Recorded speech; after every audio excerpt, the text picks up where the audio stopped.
अब हम सीखेंगे स्पीड मैथ की नेक्स्ट टेक्निक मल्टीप्लिकेशन टेक्निक्स के बारे में। मल्टीप्लिकेशन टेक्निक्स में हम सीखेंगे कि हम 2 डिजिट नंबर और 3 डिजिट नंबर को कैसे फास्टर वे में, स्मार्ट वे में कैलकुलेट करेंगे ताकि हम जो अपनी कैलकुलेशन है उसे इजी कर सकें। मल्टीप्लिकेशन टेक्निक की फर्स्ट टेक्निक है स्प्लिट एंड मर्ज।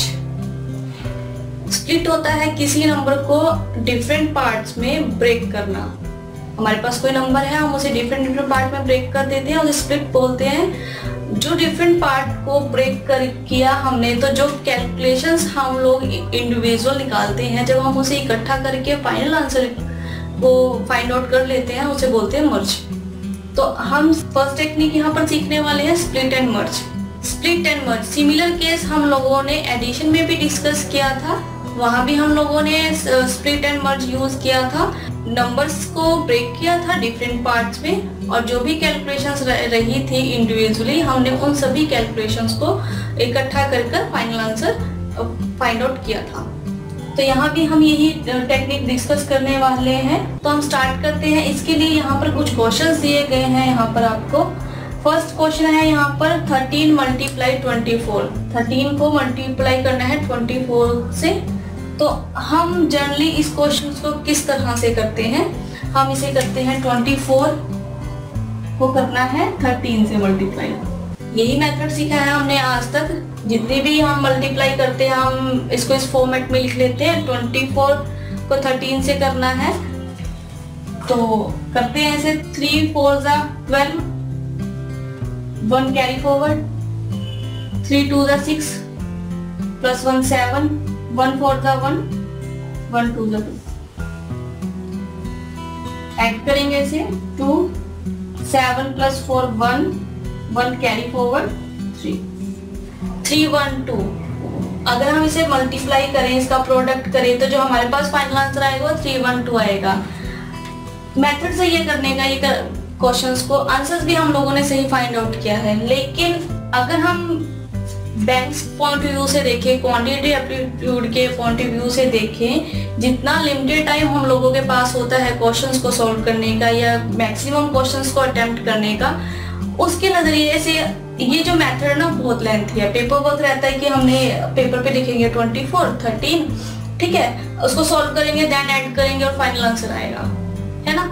इसके लिए आपको जो आपकी कैलकुलेशंस है, जो आपके टेबल्स हैं, आपको टिप्स पे याद होने चाहिए। इसके लिए आपको अपनी जो भी कैलकुलेशंस है, बेसिक कैलकुलेशंस को स्ट्रॉन्ग करना पड़ेगा, ठीक है।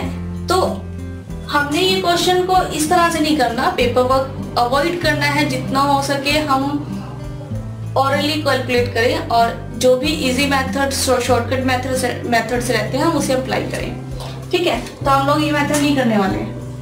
इस क्वेश्चंस के ऊपर हम लोग स्प्लिट एंड मर्ज अप्लाई करते हैं। 13 24 टाइम्स है। हम इसे बोल सकते हैं कि 13 को 24 से मल्टीप्लाई करना है, मतलब जो 13 है वो 24 टाइम्स है।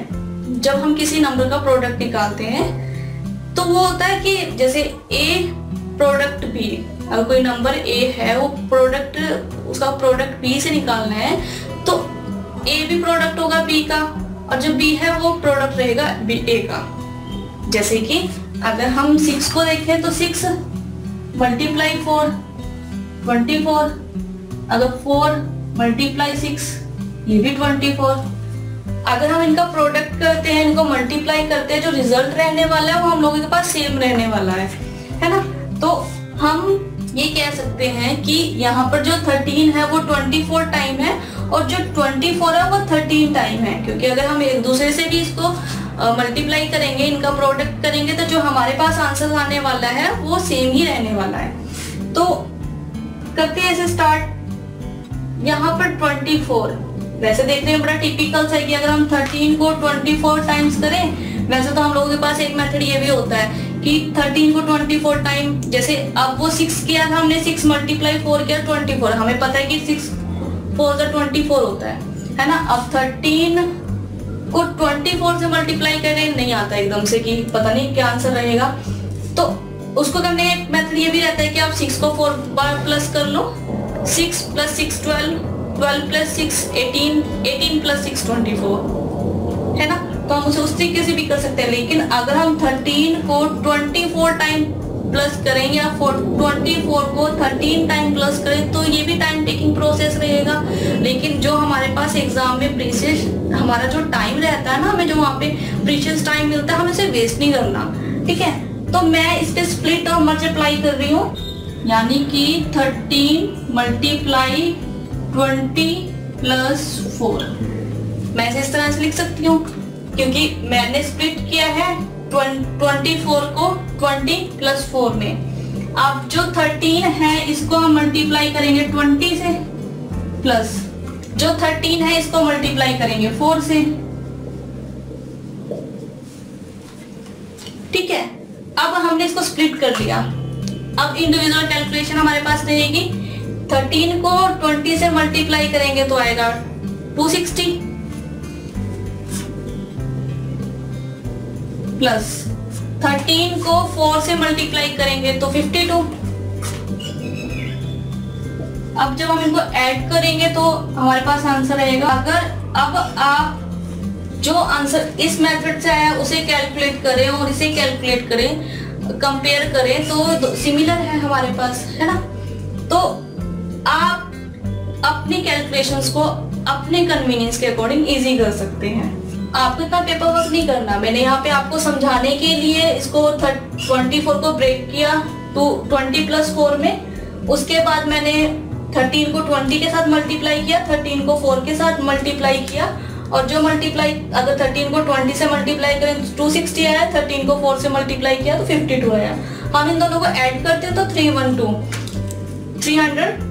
हमारे पास आंसर आया। इतना पेपर वर्क आप लोगों को नहीं करना है एग्जाम पे, आप ओरली कर सकते हैं क्योंकि इतनी कैलकुलेशंस हमें पता है कि 13 को 20 से करेंगे 260, ओरली कर सकते हैं हम इसे, और 13 को 4 से करेंगे तो 52, 260 प्लस 52 312। इजिली आप इसे कैलकुलेट कर सकते हैं। नेक्स्ट क्वेश्चन है यहाँ पर 14 मल्टीप्लाई 19। जो 14 है वो 19 टाइम्स है हम लोगों के पास, तो मैं 19 को ब्रेक कर रही हूँ 20 माइनस 1। यहाँ पर मैंने 19 को ब्रेक कर लिया 20 माइनस 1। अब 14 को 20 टाइम्स और 14 1 टाइम, जो भी कैलकुलेट कर आएगा उसे माइनस करेंगे क्योंकि यहाँ पे माइनस है। 20 माइनस 1 लिया है, इसे स्प्लिट किया है जब। और 14 को 20 टाइम मल्टीप्लाई करेंगे 280, माइनस 14 को 1 टाइम करेंगे तो 14, 280 माइनस 14 266। आपने देखा मैंने इस क्वेश्चन में किए बिना कुछ लिखे आंसर्स को फाइंड आउट कर लिया।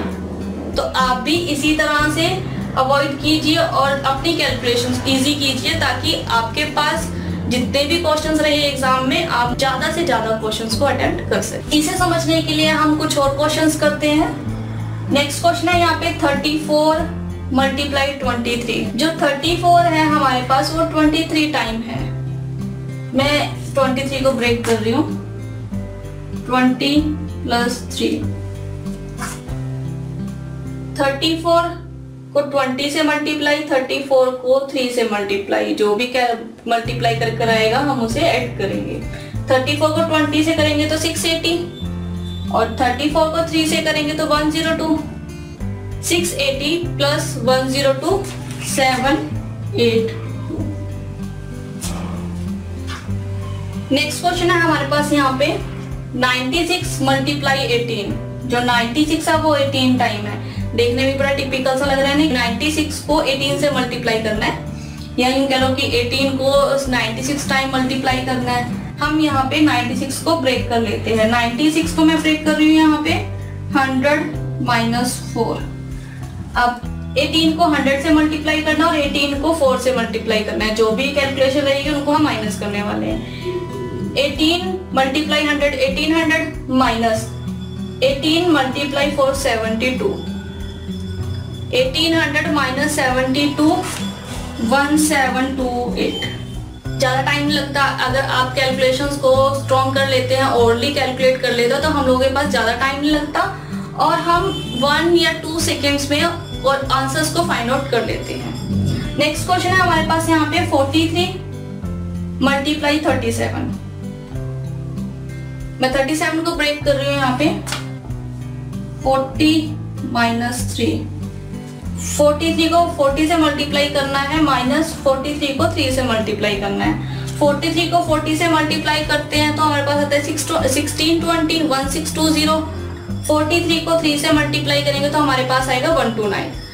1620 माइनस 129, 1620 में से अगर हम 129 को माइनस करें तो हमारे पास आएगा 1591। हमारे पास फाइनल आंसर ये आएगा। तो आपने देखा कि मैंने कितने इजीली कैलकुलेट किया स्प्लिट करके, और जो भी कैलकुलेशन रही है उनको मर्ज कर दिया, और जो फाइनल आंसर था हम लोगों के पास उसे फाइंड आउट कर लिया। आप अपने कन्वीनियंस के अकॉर्डिंग आपको जैसा इजी लगे आप उसको स्प्लिट कर सकते हो। आप यहाँ पे 13 को भी स्प्लिट कर सकते थे, 14 को भी, 34 को भी, 18 को भी, आपको जैसा इजी लगे आप उस मेथड को अप्लाई कीजिए ताकि आपके लिए कैलकुलेशन इजी रहे। स्पीड मैथ का मोटिव यही होता है कि आपकी जो कैलकुलेशन है, आप जो कैलकुलेशन कर रहे हो, कैलकुलेट कर रहे हो, वो इजी रहे आपके लिए, ताकि जो भी क्वेश्चंस आप लोगों के पास रहे आप उसे जल्दी से क्विकली कैलकुलेट करके फाइनल आंसर को फाइंड आउट